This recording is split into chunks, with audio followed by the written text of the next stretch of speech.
Ben ritrovati alla rubrica settimanale Qui Udine. Oggi cominciamo con la conferenza regionale, la terza conferenza regionale per la lingua friulana.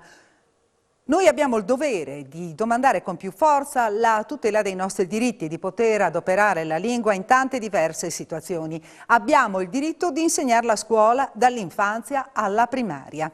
Lo ha detto il sindaco di Udine Pietro Fontanini intervenendo appunto alla terza conferenza regionale sulla lingua friulana che si è svolta all'Auditorium Comelli di Udine. Un'occasione di riflessione e di analisi per raccogliere spunti e proposte. La terza conferenza regionale per la lingua friulana che si è svolta all'Auditorium Comelli di Udine ha espresso un concetto cardine.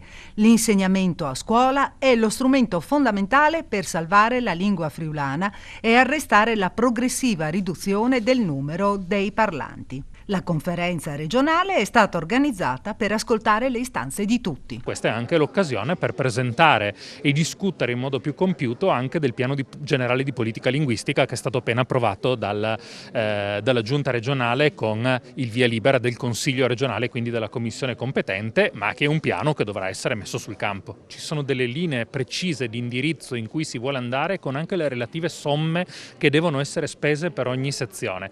La spesa complessiva vale circa 22 milioni di euro sul quinquennio, perché il piano generale di politica linguistica ha una copertura di 5 anni. Noi abbiamo approntato il piano di politica linguistica, questo è lo strumento principale che dà le linee guida per poter dare una politica razionale per quello che riguarda appunto la lingua friulana. L'attività dell'Arlef riguarda anche la scuola e soprattutto il mondo dell'infanzia. È una delle prime volte nel quale tutti i soggetti stanno remando dalla stessa parte, Giunta regionale, Consiglio, operatori, mondo della formazione, mondo dell'informazione, cultori della materia, associazionismo. Credo che questa sinergia tra tutti abbia in qualche modo sancito il fatto che la lingua friulana è un elemento fondamentale della nostra specialità. Il fondo housing sociale gestito da Finint Investments ha messo a disposizione della città di Udine 66 nuovi alloggi sociali in via Biella e in via Menegotti. Quelli di via Biella hanno la particolarità di essere gli edifici residenziali in legno più alti del Friuli. Gli alloggi sono destinati alla fascia di popolazione che non riesce a soddisfare il proprio fabbisogno abitativo accedendo al libero mercato e che non possiede nemmeno i requisiti per accedere all'edilizia pubblica popolare. Qui sono praticamente orgoglioso che siano state create 202 unità abitative al Comune di Udine, che vuol dire risposte alle persone, alla gente. E questo anche perché si aggiungeranno altri 76 nuovi alloggi all'ex caserma Osoppo e tutto ciò rientra anche nel cittadella sociale, perché qui abbiamo, oltre alla qualità, abbiamo anche lo spazio per il sociale. Devo ringraziare veramente tutti quelli che hanno contribuito, in primis ovviamente la Regione, il Fondo regionale e tutti i partner che hanno collaborato, che stanno collaborando, il braccio operativo della Finint, Ingegner Petrucco che con i progettisti ha fatto tutto, chiaramente qui è tutto sostenibile, certo, ma calmierato il prezzo, quella è la cosa più importante. La Giunta Comunale di Udine ha confermato lo stanziamento di 560.000 euro per il Teatro Nuovo Giovanni da Udine, già previsto in sede d'approvazione di bilancio. Il Comune inoltre ha voluto aggiungere 10.000 euro per la valorizzazione delle attività di divulgazione e produzione prevista in questa stagione dalla Fondazione. Un investimento che va a vantaggio della cultura cittadina per valorizzare l'attività di produzione ma anche di divulgazione della Fondazione Teatro Nuovo Giovanni da Udine, lo conferma l'assessore alla cultura Fabrizio Cigolotto. Avevamo già previsto la quota di 560.000 euro anche per quest'anno, già quando abbiamo approvato in sede di assemblea della Fondazione del Teatro Nuovo il bilancio preventivo di quest'anno. Oggi la Giunta conferma lo stanziamento, che peraltro è nella stessa misura dell'anno scorso, però nonostante tutte le limitazioni limitazioni, crediamo che sia un investimento a vantaggio della cultura cittadina che vada perciò confermato, ma poi c'è una piccola aggiunta, perché quest'anno il Teatro Nuovo ha deciso di cimentarsi nella produzione di un'opera lirica, Le nozze di Figaro di Mozart. Abbiamo voluto dare anche un contributo, 10.000 euro, però significativo, io credo, perché vogliamo sia valorizzare l'attività di produzione della Fondazione del Teatro Nuovo, sia l'attività di divulgazione. E parliamo sempre di decisioni assunte dalla Giunta Comunale di Udine, che ha assunto una delibera di natura tecnica per specificare quali sono gli immobili di tipo abitativo del patrimonio disponibile e indisponibile, con lo scopo di fornire un servizio per le fasce d'utenza più deboli.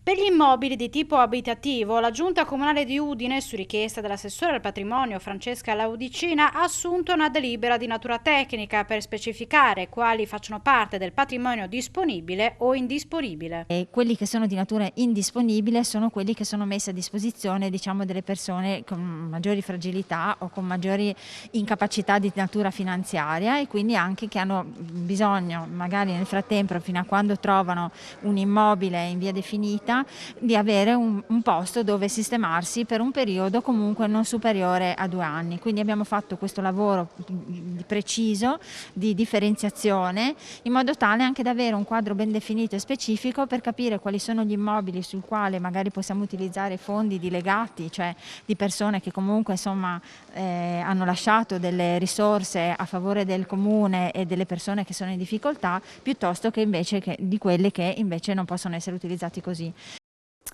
E ha cambiato definitivamente volto il piazzale della stazione dei treni di Udine. Con esso cambia e migliora anche l'immagine del suo quartiere, ovvero Borgo Stazione. Sono infatti terminati i lavori che hanno visto il rifacimento dello slargo di Viale Europa Unita, finalmente messo in sicurezza.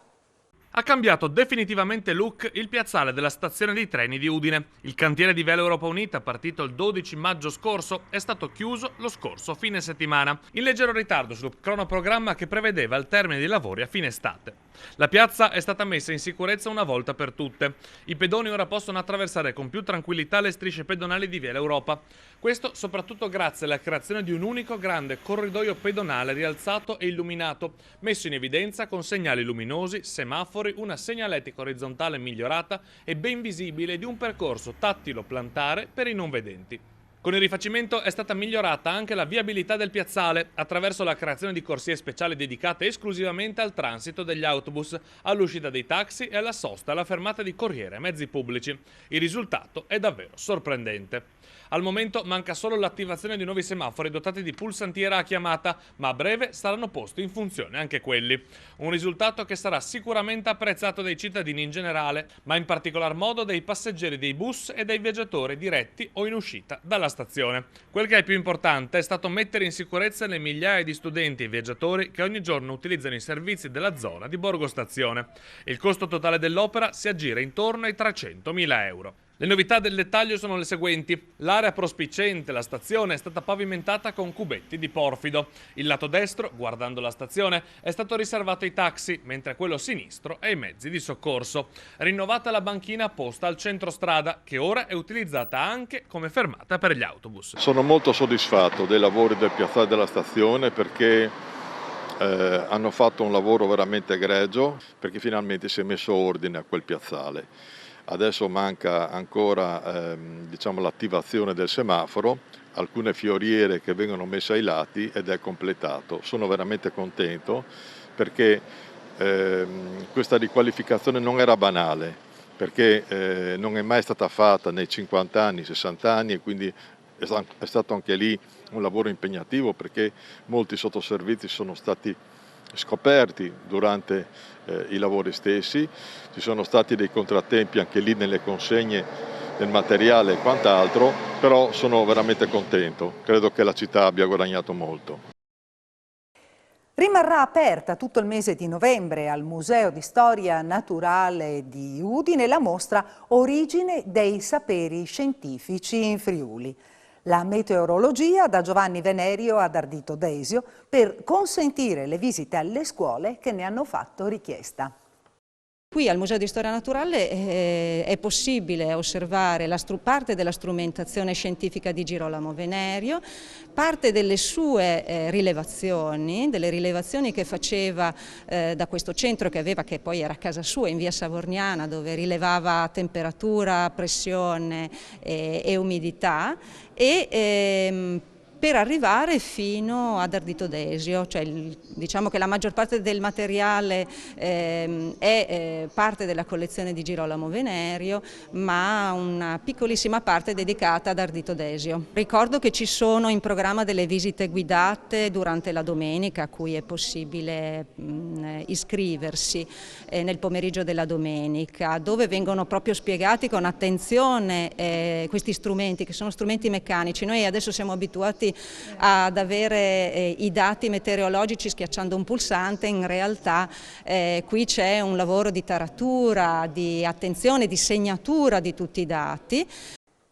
E con questo è tutto per oggi. Appuntamento alla prossima settimana. Arrivederci.